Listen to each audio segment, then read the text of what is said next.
Well, hello, my darlings. I'm Jane B. Lee, author, here to talk to you about books and writing and stuff like that.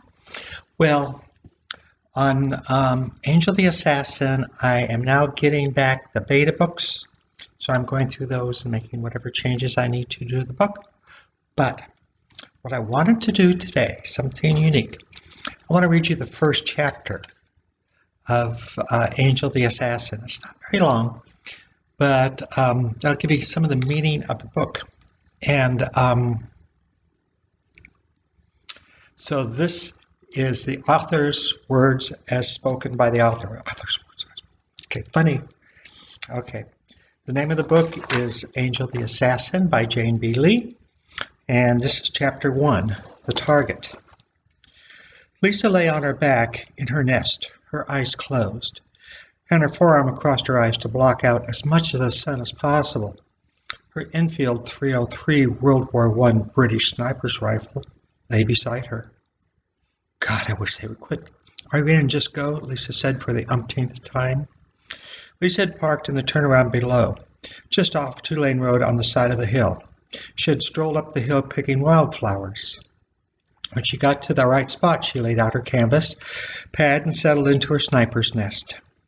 She checked her Enfield, making sure the scope was set to compensate for the variables of distance, wind, and drop rate. Her target was due in the exercise yard at any minute. I got one shot, she said over and over. Master Sergeant Lips, her dad, and all the other sergeants had driven that into her head. One shot per target. The Enfield didn't have a silencer. The shot would be loud. It could be heard over half a mile away. She couldn't take the chance of someone being able to locate the shot. One shot only, she said as she rolled over. Her target came into the yard. He took the top seat of 3-tiered bleachers next to the wall in the sun. The target's fat face came into view as a car came to stop in the turnout below her. Damn, Lisa said, rolling on her back. 2 car doors slammed as a man and a woman began yelling at each other. I guess he cheated on her. Whatever, Lisa thought, her eyes hidden from the sun. Lisa really didn't understand the rage. At 16, she had never had a relationship or even friends anywhere near her age. The sergeants were all older men. Then there was her mother, aunt, and Dr. Sharon. That was the extent of her world. Come on, drop him already, she said, checking her watch. The target is only going to be in the yard for another 20 minutes or so. The quarrelers had quit yelling. A few minutes later, she heard the car doors close, and a minute later, they drove off. Finally, she said, rolling over, she pulled the Enfield to her shoulder. She lined up the target and slowly let out her breath as she squeezed the trigger. That instant, a bald head popped up in her scope. She quickly jacked out the spent round, and click, click, and the second round was on its way. She saw the first round enter the back of the bald head. It came out of his forehead, hitting the target in the chin. As the bald head dropped away, seconds later, she saw the target's head jerk back as the second round hit the target in the nose. Blood spattered on the wall behind the target. Lisa rolled up her nest around the Enfield, making sure the ejected casings were in the bundle. She walked down the hill with the bundle under one arm, the bouquet of flowers in the other. Lisa held the bouquet to her nose, taking in the fragrances, she thought. They smelled so nice and clean. As she got into her car, she slid the bundle into the compartment she had built under the car. She took off the rubber band holding her hair back and shook out her hair and wrapped the rubber band around the flowers, making a lovely bouquet, and set the flowers on the seat beside her. Lisa drove down the road, which was connected to the main road south of Lompoc Prison. She turned south and came to a roadblock less than a half a mile away.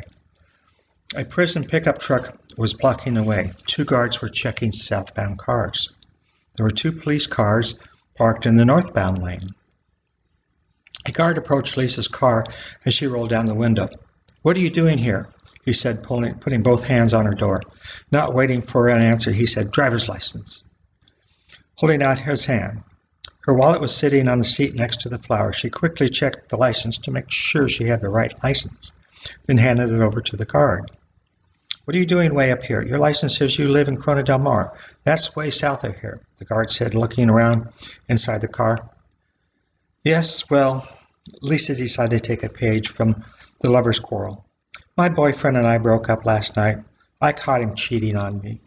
I just decided to take a drive this morning to get it together. I found a field with these wildflowers, so I picked some. That's not illegal, is it?" she asked in her most insincere tone. "Please get out of the car," the guard said, stepping back. Lisa unfolded her slim body out of the car, holding down her dark green miniskirt as she did. She was wearing a matching blouse and tennis shoes. At 16, she stood 5'10", with another 2 inches to grow, mostly adding to her already long legs. "Open the trunk," the guard ordered. Lisa took the key from the ignition and opened the trunk. Stepping back, the guard looked around the empty trunk, pulling up the floorboards to check the spare tire compartment. He had left everything laying open and slammed the lid. Looking Lisa up and down, he said, "Okay, over here," directing her to the side of the car. "Hands on the roof. Spread your legs." He began the search with her bare arms, his lips inches from her neck. His hands came down her shoulders around her small breasts. Then he started down to her waist. A loud horn blast from the car behind them caused the guard, Lisa, and the cops all to jerk their heads to the honking horn. The woman behind the wheel was shaking her finger at the guard, saying, "Oh, no, you don't." The top cop called the guard over for a few words. The guard returned, handed Lisa her license, said, "You can go." Lisa turned and gave the woman a great big smile and mouthed the words, "Thank you." 5 miles later, Lisa pulled over into a parking lot. "Wow," she said, putting her shaking hands on the steering wheel, putting her head on her hands as the chill ran up and down her body. "Damn," she said, trying to take a breath. Lisa had never shot a live target before. She could still see the bullet hitting the target's fat face in the nose. The bald head popping up like that shook her. Then it hit her. 2 shots. Master Sergeant would not like that. Anyway, 2 hits. She said, her head still down. She was trying to wipe the image from her head. "I got felt up," Lisa said as she jerked her head up. "Ew, he just grabbed me. He shouldn't have done that."